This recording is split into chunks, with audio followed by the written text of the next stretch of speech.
Bon, on va écouter la réplique du jour, c'est Raphaël Glucksmann. La vérité, c'est que la dernière fois qu'il y a eu une confrontation avec la France insoumise, dans une élection nationale, nous les avons pliés et nous les plierons à nouveau parce qu'une écrasante majorité des électrices et des électeurs de gauche ne veulent pas de cette fracturation permanente de la société.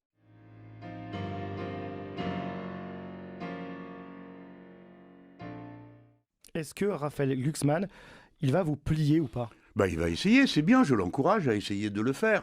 Et surtout à répéter cette formule parce qu'elle stimule le débat intellectuel dans notre pays.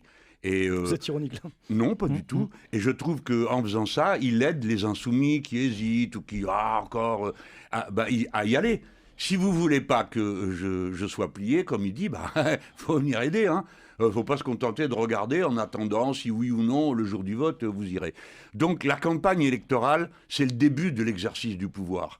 C'est-à-dire, vous avez tous les amis à convaincre autour de vous. Vous avez entendu son but, il veut nous plier. Bon, voilà. Après, et en plus, c'est bien, il faut qu'il continue comme ça. Parce que, mais oui, je vais vous dire, pareil, tous ces gens répètent des éléments de langage. Alors, Mélenchon est le plus détesté.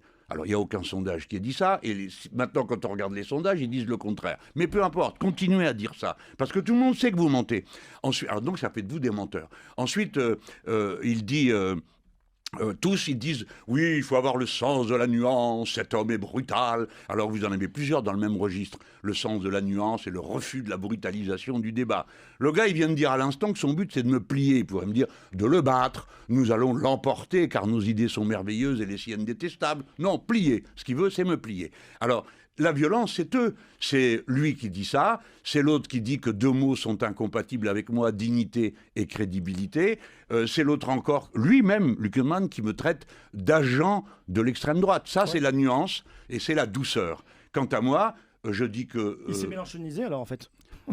Non, parce que ça, c'est la caricature répandue par la presse sur la base de feuilles de route qui vous sont distribuées, je suppose, parce que j'ai toujours trouvé étrange que vous disiez tous les mêmes choses avec les mêmes mots. Moi, je suis capable de dire les mêmes choses depuis 20 ans en changeant les mots. Mais pas vous. Pourquoi ? Mais je vais vous dire pourquoi. Parce que vous fabriquez une bulle et je vous encourage à continuer. Je vous en supplie, restez comme vous êtes. Regardez l'immensité de votre victoire. 2 ans de pilonnage, sans trêve, sans pause, dans tous les aspects de ma vie. Et quoi, à la fin ? Pour vous, et c'est le nouveau Macron. Souvent, on dit que Glucksmann, il est en train de prendre l'espace qu'est en train de laisser Macron, parce qu'on voit dans son camp... Non, Macron est beaucoup plus doué que lui, ça c'est certain. Parce que, d'abord, pour se faire détester, il a largement battu. Et puis ensuite, parce que c'est une... l'adversaire n'a pas que des défauts. Macron ne serait pas arrivé là s'il était stupide et incapable. Il a donné à voir quelque chose que les gens avaient envie de voir, à juste titre, se réaliser, c'est-à-dire un avenir riant, dirigé par un jeune, qui était un Mozart de la finance. Bon, alors évidemment, les gens n'ont pas à ce moment-là bien compris que Mozart de la finance, c'est toujours super capitaliste. Et quand c'est dans notre époque, ça donne le résultat que vous voyez. La France est à moitié détruite, on est disqualifié sur la scène internationale, et il n'y a rien qui marche. Bon, mais le rapport de Glucksmann est beaucoup plus à la réalité et à l'intelligence, je dirais, de la situation. Intelligence au sens de bien comprendre ce qu'elle est loin derrière celle de M. Macron. Lui, il a une vision qui est beaucoup plus limité à quelques thèmes. Il a quelques thèmes de prédilection, M. Glucksmann sans doute, et il les maîtrise bien, mais le reste, ça lui passe au-dessus de la tête. Vous avez vu comment il répond quand, dans la discussion où il rencontrait des gens, on lui fait parler de la Sécu. Clairement, le gars, il comprend, mais rien, pouic, à comment ça s'est construit, qu'est-ce que c'est historiquement, comment ça fonctionne, et pourquoi on est dans une telle mouise aujourd'hui qu'il va falloir... Non, donc voilà, moi je le respecte.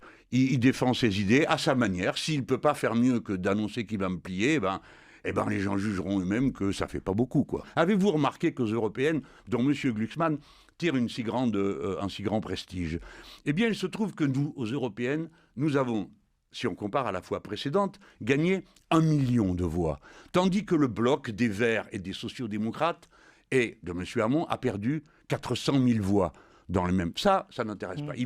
Il pense qu'il a fait mieux. Eh bien, je vais lui dire, puisque vous avez commencé l'émission par là, je vous invite à comparer les résultats. M. Jadot avait fait de manière assez remarquable plus de 13% à la précédente européenne. Et ensuite, lorsqu'il est arrivé à l'élection présidentielle, eh bien, il a fait moins de 5%. C'est qui votre véritable adversaire dans cette élection? Glucksmann, Attal, Bardella, quelqu'un d'autre, tous? Tout ce qui vise à la reproduction, reconduction de l'ordre établi. Il n'y a pas de différence entre tous ces gens. Il y a des nuances quand même, non? Certainement, sans aucun doute. Des nuances, c'est pas les mêmes. Mais le fond de l'affaire est que tous pensent que ce système est indépassable. Tous vivent sur des normes et n'ont aucun projet pour la France. Quand quelqu'un vient et additionne seulement des chiffres, des éléments de comptabilité, c'est pas un projet, ça. Faire des économies. Voilà ce qu'est devenu le projet des néolibéraux. Autrefois à la droite, alors tous les néolibéraux, qu'ils soient fascisants ou démocrates, comme ils disent, modérés, comme si on pouvait être modéré quand on propose la retraite à 67 ans. Mais enfin bon, eux, ils pensent que c'est modéré. Tous ces gens-là ont en commun leur adhésion à l'ordre établi, leur volonté qui dure, qu'il continue. Or, nous sommes à ce moment de l'histoire de l'humanité qui est que c'est même plus une affaire d'idéologie. Il faut changer la méthode. Sinon, tout ça va nous conduire à quelque chose dont personne n'a envie.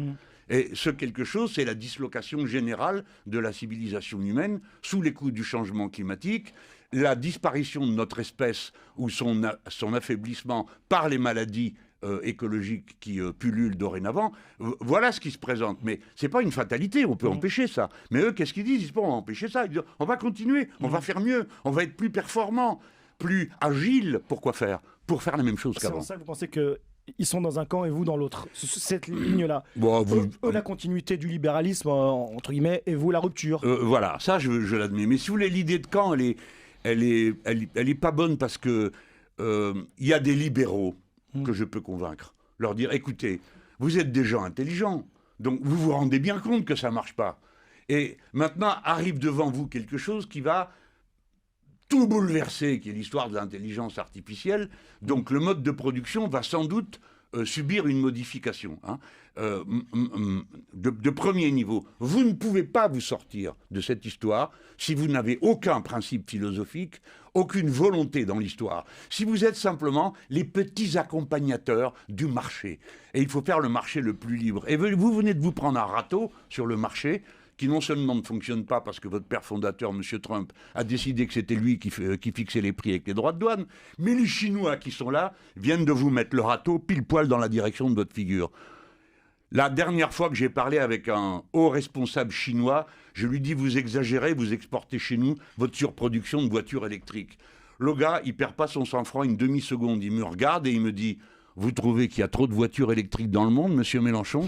J'ai compris qu'il fallait changer de sujet, sinon j'allais être bientôt ridicule. Et alors je lui dis, il me dit, alors il a bien vu que j'étais très encombré. Il me dit donc, s'il n'y en a pas de trop, il n'y a pas de surproduction. Et puis ensuite, il laisse un petit blanc, et il me regarde et il me dit, et puis vous savez, on ne vous oblige pas à les acheter. D'accord? Voilà. Donc, si vous voulez ce monde-là, alors je ne suis pas en train de critiquer la Chine, car vous savez que je la tiens en très haute estime. On sait. Voilà. On vous a déjà fait le reproche d'ailleurs, ça vous arrive. Oui, on me reproche tout. Donc, mais de toute façon, ce qu'ils disent n'a ni intérêt ni importance. Tout le monde est obligé de choisir. Et la plus grande difficulté, c'est de tracer une voie autonome. Je l'ai proposé avec le non-alignement. Je propose de discuter avec les Chinois et de s'organiser avec les Chinois, car c'est des gens raisonnables. C'est pas des gringos prêts à sortir tous les 5 minutes leur colt pour exterminer le mec qui leur plaît pas.